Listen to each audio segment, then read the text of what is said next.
to start this, but my name's Elle and I'm going to be talking about a medical condition I have called Trichotillomania, which is basically where I pull out my hair.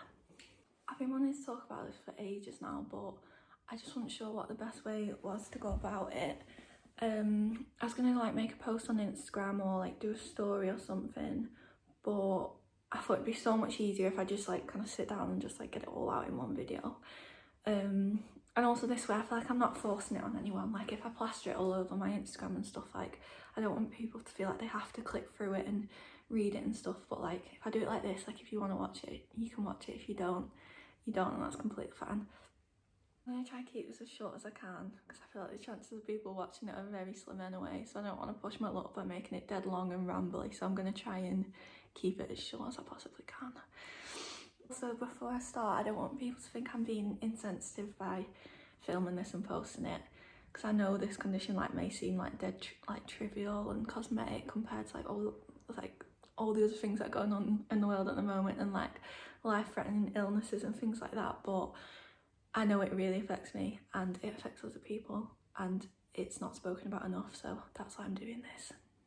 So I'm going to start off by discussing what it is, and then my own story, and then I'm going to add some I've got tons of tips and tricks and stuff which I'm going to put in at the end, and if you just want to see them, I'll put a little time thing in the bottom so you can just skip to the actual useful bit.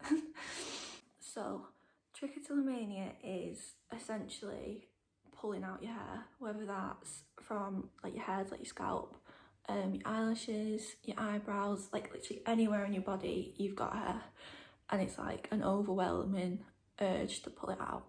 I mean, in some cases it can be more extreme than others. Some people pull out one hair at a time, other people pull out clumps, or it could be from the end of the hair rather than the scalp, so it's not really very black and white. It kind of depends on the person, but obviously over time you will develop bald patches if you're pulling out your hair, and it causes pain and tingling on the scalp. And then once the hair is pulled, sorry, I'm on a pillow. Different people do different things with it. So I know some people run it across the lips, or they'll put it in the mouth, which leads to whole other issues of hairballs and stuff in the stomach. They may inspect the hair or play with the follicle at the end. There's no definite cause for trichotillomania. It's an obsessive compulsive disorder, and it's mainly linked to mental health issues, so depression, anxiety, OCD, ADHD, things like that. It's usually kind of a side effect of other mental illnesses. So in my own personal experience, I've had mental health issues since forever, basically, as long as I can remember, but they're kind of undiagnosed for the longest time. Basically I've had trichotillomania since forever. I've also had stress-induced gastritis, which is where your anxiety causes your stomach to produce too much acids in your stomach, and you get a sore stomach because of stress. So I had that, trichotillomania, periods. I've not had regular periods since God knows when, and that's another symptom of my mental health. But it was only in 2015 or 2016, that's the only when I started actually getting help. So that's when I started going to CAMS, and then it kind of all just continued from there. I had a psychiatrist and I was medicated, and then I did CBT and stuff. So that's kind of just a bit of a background to my mental health. I say my diagnoses, but they are depression and anxiety and trichotillomania. So whereas trichotillomania is completely a condition on its own, for me it's more of a coping mechanism for my other mental health illnesses. Just a really unhealthy one, basically. This is the hard part now, but so I essentially pull out my hair from my left side of my head, from the scalp, and then from here as well. So I'm just going to turn around and I'll just show you what I'm talking about. So this is how I usually have my hair. So say I was going on a night out or whatever, this is how my hair would look. So I've done it like this, so it gives you like the most like realistic kind of view of how my hair looks.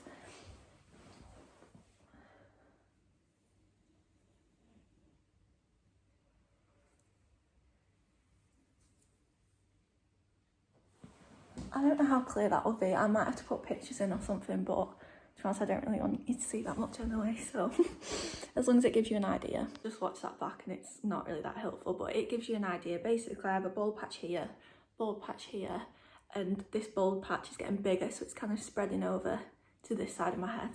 And I have really, really thick hair. I always have done, so does my mum as well.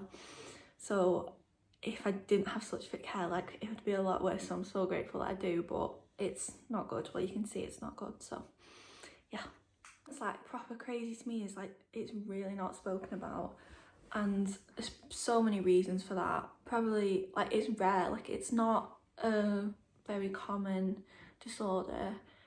Also, I know for a fact, like, I'm really embarrassed about it. It's not nice, it's quite weird, it's ugly, like, do you know what I mean? It's not a nice condition to have. So, but just because people are embarrassed about it and ashamed and whatever, it doesn't mean that it shouldn't be spoken about. So that's why I'm doing this. Like, it shouldn't be kept quiet and things, because that will not help anyone. Like, this condition's not really understood by other people, and like if someone's watching me do it, they'll think like that's very odd, and it's like quite a strange thing to watch, especially if you don't understand it. Like, I didn't even know that it was a thing until a couple of years ago. Like, I thought it was just like a little disgusting habit I had, but it's completely, it is normal, and it is something that people do have.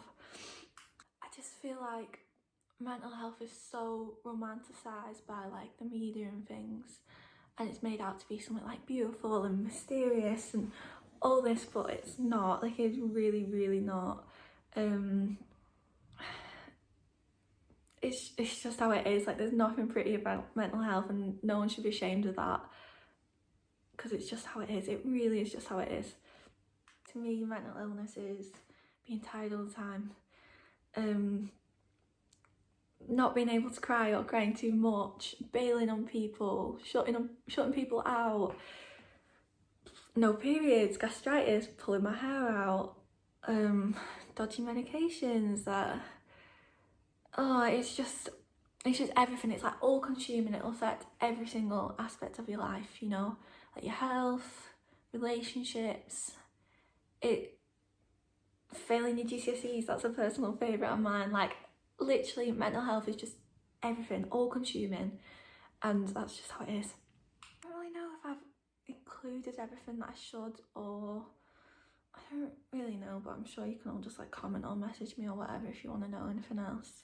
But I'm just trying to keep this as completely like real and straight up as possible. Like, I'm not going to sugarcoat anything. Like, if I'm already putting myself out here like this, you know what I mean, I might as well just carry on now. Okay, now I'm going to be like actually talking about like the useful bit of this video. I'm going to be talking about like coping methods and strategies. So I'm going to split this into 3 sections, and those are distraction, prevention, and stimulation. Different methods will work for different people, and I'm going to be completely honest about what works for me and what doesn't.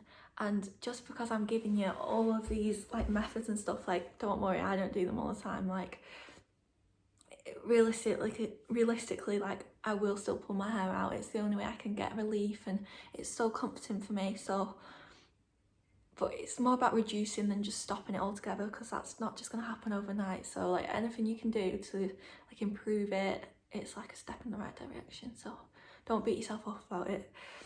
Right, so the first category is distraction. So that is distracting you from wanting to pull, or distracting the urge to pull. So this can be done in so many ways, like just keeping busy in general. So hobbies, seeing friends. I mean, it was so much easier when I was at uni. Like, I was at uni, and then I'd go to the gym, and then I'd go out at night, and I was always with people and stuff. But it's hard when you're on your own. So that's like the first thing, just keep them busy, do anything you can just to keep, and that's good for your mental health anyway, you know, just keeping occupied. The next one's like a proper like cliche one, and I hate these, like honestly I hate these, but if they work for you then that's great. But fidget spinners, stress toys, like things that you play with in your hands, to me they don't personally work because I don't want to play with a fidget spinner, I want to pull my hair out. So it depends on the person, it really does. But so try them out, like I've tried it and it didn't work for me, but it's all trial and error with this, so yeah. The only thing that like you play with that has actually worked for me is blue tack, because you can pull it apart, you can pull bits off, and that's kind of like stimulating me in the same way that pulling hair would, if that makes any sense. So the next section, sorry if I keep looking over here, I've written bullet points to make it easier, is prevention. So this is like preventing yourself from pulling. There's so many ways you can do this one. This one's quite a good section, I think. This one I feel it's quite beneficial to me. So firstly is wearing a hairnet. Hold on, I'll go get it 'cause you might not know what it is. 1 second. Sorry, I'm back. I've got tons of them, but basically hairnets. So like, do you know if you work in like a cafe or something and you have to put a net on your hair? So if you put one, so say you're in the house or something, like you can put this on, or in your room or whatever, put this on and it kind of distracts you from pulling. But also I like the way these feel, like they actually kind of feel like hair. So like other things that you can play with these and have it in your hands and rub it between your fingers. So that's first thing, hair nets. Second prevention method is like wearing a bandana or a hat, or like even having extensions in, or a wig, like anything like that to stop it, to make it more difficult to pull essentially. That's especially like wigs and extensions are good if you've got bald patches and you want to cover them up, things like that. Next is another one that you can do at home, and that's keeping your hair wet or having a hair mask on it or an oil or something to make the texture of your hair different and make it hard to pull. It can be quite beneficial as well, because if you put in like oils and stuff, you can put it on your bald patches and it will help like condition your hair and make it, hopefully make the growth come back and things like that. So that's quite a good one. Try to keep my hands moisturised as much as I can and like put hand cream on and lotions and stuff, because if my hands are like moisturised and like, I don't want to say moist, but do you know what I mean? Like it makes it harder to like grab onto the hair and things. In that category, same as plasters on your fingers, so you can't pull out hair, that works quite well. Acrylics as well, that's a really good one. If you get acrylics, it can make it hard to grab onto the hair as well. The strategy I use the most, definitely, and that's sitting on my hands and putting my hands between my legs as much as I can. So I'm in lectures, or I'm in the car, or I'm in someone else's car, like I'll try and keep my hands between my thighs or grab onto my legs or sit on my hands, and then I have to like subconsciously remove them to my head. And that's quite a good one, because some of these are not the most discreet and I don't want everyone to know, obviously. So things like that's quite good. And also if you're quite a fidgeter and anxious and things, it keeps you still and it's kind of something for your hands to do. So that's what works best for me personally. It's gonna be hard to do at the moment because I know all the gyms are shut, but say you went to the gym, say you had a bad day and you know that you're gonna come home and you're gonna pull your hair out, go to the gym, lift weights, do whatever people do at the gym to make their arms sore, and then come home and you won't feel like you're able to keep your hand up to pull your hair out. That's quite a good one, I think. This category I think is going to be the most beneficial personally, and that's stimulation, because you can try and distract yourself and prevent yourself all you want, but if you've got the urge to pull out your hair, you need to stimulate in a way that's going to make you not feel that urge anymore. So like the key thing for me is to, rather than like hating my hair and being frustrated and seeing it as like a negative thing. Like, I try and look after my hair as much. Well, I say that, I've recently bleached it 3 times and dyed ginger, but like looking after your hair, washing it, styling it, making it look nice, making yourself feel better, that's quite beneficial, I think. Brushing your hair, that's a good one. Like just sitting there and brushing your hair for ages until the urge goes. That works well. Also, if you feel the need to pull, like try and massage the area that you'd pull instead. So you're still touching your hair, but rather than pulling out, you're massaging, and you can feel the bald patch, and like you'll realise like, well, I don't want to pull there because that's a bald patch. It's hard to explain, but I hope that makes sense. Personally, when I pull out my hair, I do run it over my lips because it's very comforting for me, and it's just something I've always done. So like playing with like string and thread and running that over your lips and running that through your hands, again, stimulation, and that works really well. I don't recommend this so much because you're still kind of enforcing like bad habits, but it's better than pulling your hair out. And this method is playing with like paint brushes or makeup brushes and playing with the hairs and pulling the hairs out, and it's quite beneficial. It's better, so much better than pulling it from your head, but you know, you're trying to break the habit, so I'd recommend just like trying to play with the hair brushes and the makeup brushes and the paint brushes as opposed to pulling it out, but that can be really beneficial. And like the final like method for dealing with trichotillomania is you're gonna have to deal with what's causing you to pull your hair out. So if that is because you've got other mental health illnesses, you do need to work on that as much as you probably don't want to. Like that's a big thing. And same with CBT. If you ever get the chance to do that, I really recommend it. I've done that before, but it was more depression and anxiety focused because I only had a 10-week session, so I didn't really get to discuss like my hair, but that's really, really good, and apparently that's good for trichotillomania. I think I've listed them all now. Yeah, I think that's it. But if you ever meet someone with trichotillomania or anything like that, just like a few tips: don't point out the bald patch. Like I assure you they know it's there. Do not point it out. It will not make them feel good, and it'll probably just make the situation worse. So that's like the first tip. Don't just tell them to stop pulling. That's really not very helpful, because if I could, I would. Just try and help as much as you can, and try and make them not feel alienated as much as you probably think it is a bit weird.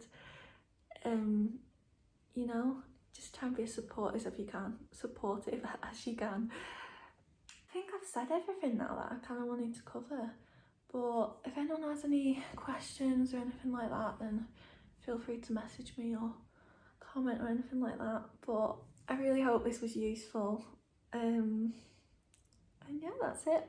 Thanks for watching.